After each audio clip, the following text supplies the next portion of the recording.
Welcome to part 2. This video will show you how to add the writing and tones to a cylinder shape for a 3D effect. The equipment you need today is a cylinder object or a photo of one, a pencil, a sharpener, a rubber, some tissue paper and paper to draw on. But it doesn't matter if you don't have drawing paper, you can always use lined paper instead. You can either draw from the object from real life, or you can take a photo of it or work from a photo you've taken from the internet. Here I've printed out my picture in black and white to make it easier for me to see the tones. And I've got the equipment I will need today: a pencil, a sharpener, a rubber cut in half and a piece of tissue paper. My first Fab 5 top tip. You need to make sure that you keep sharpening your pencil all the way through your drawing. More top tips throughout the video.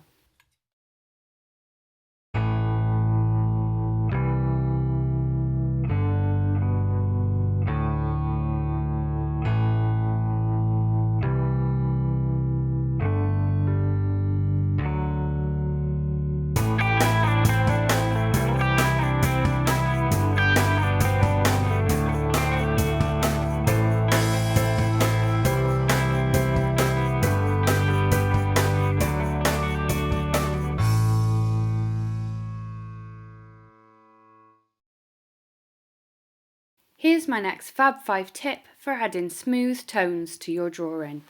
When most people are adding tone, they do it like this, holding their pencil close to the point and overlapping harsh lines. Those lines are going to be difficult to blend in together. For adding tone, it's best to hold your pencil like this at the end, so that you don't create harsh lines that would be hard to blend later on. Holding my pencil at the end allows me to create small circular motions. Then it's easier to blend your tones if you're using those small circular motions. You can't see any harsh lines in the second example. Another Fab 5 top tip is to make your own tonal value scale. A tonal value scale allows you to identify all the different tones in your object.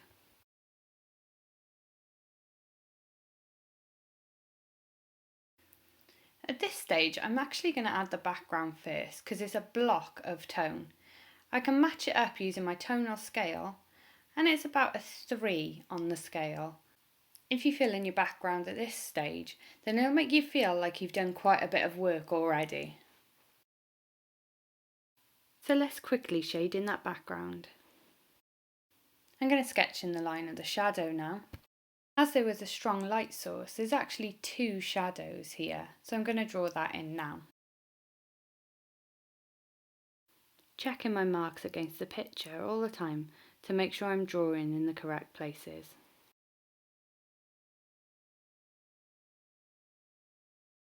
Now I need to use my tonal scale to match up the tones. Remember, I'm holding my pencil near the end and using those circular motions to add the tone.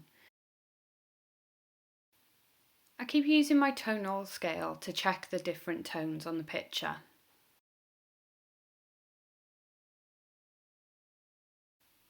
I know that this shadow here is a lot darker than I've already done it, but I need to make sure that I can add darker tones if I need to later on. So I'm going to fill this section in.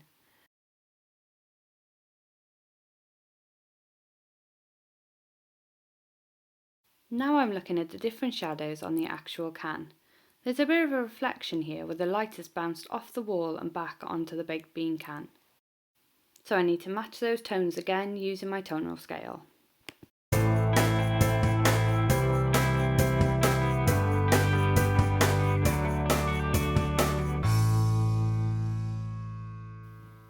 Now to see where the highlights and shadows are on the top of the can.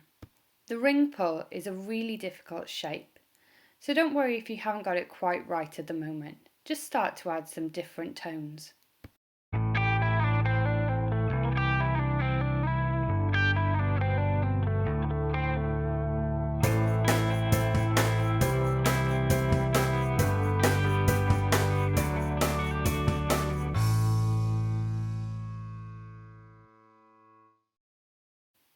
Another top tip is to make sure you have a piece of paper underneath your hand to stop your hand from smudging any of your tones underneath.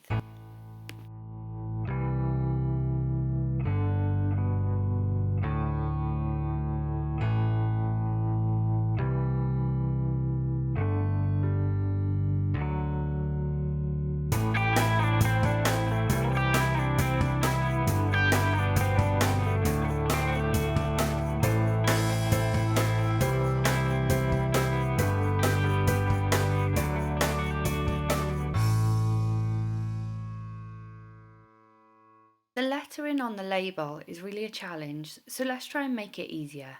The curve of the word Heinz is the same as the top of the label. This imaginary line here is where the established in 1869 is. There are 5 letters in Heinz and then 2 blocks of text underneath. You need to make sure that the letter I is in the middle. Take your time with the lettering and rub out if you need to. Don't worry if it's not perfect.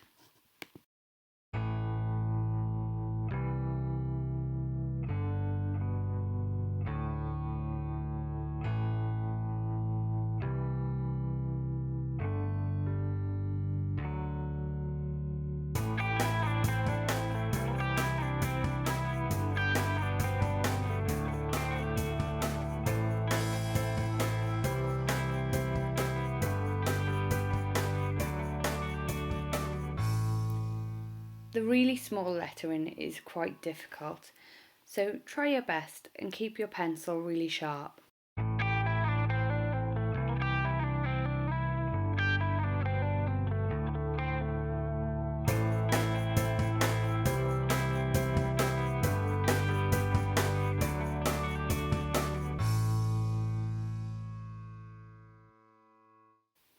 Another Fab 5 top tip is to mark out where the letters are going to go. You can use a ruler if you need to, or just sketch out really lightly.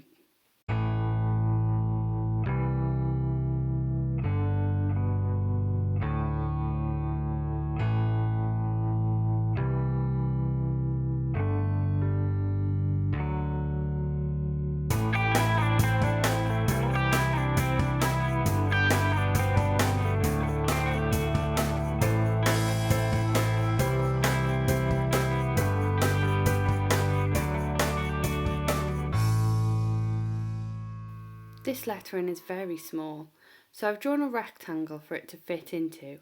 I'm just going to mark out the edges of the letters. This is tricky, so keep your pencil sharp and make sure you rub out if you need to.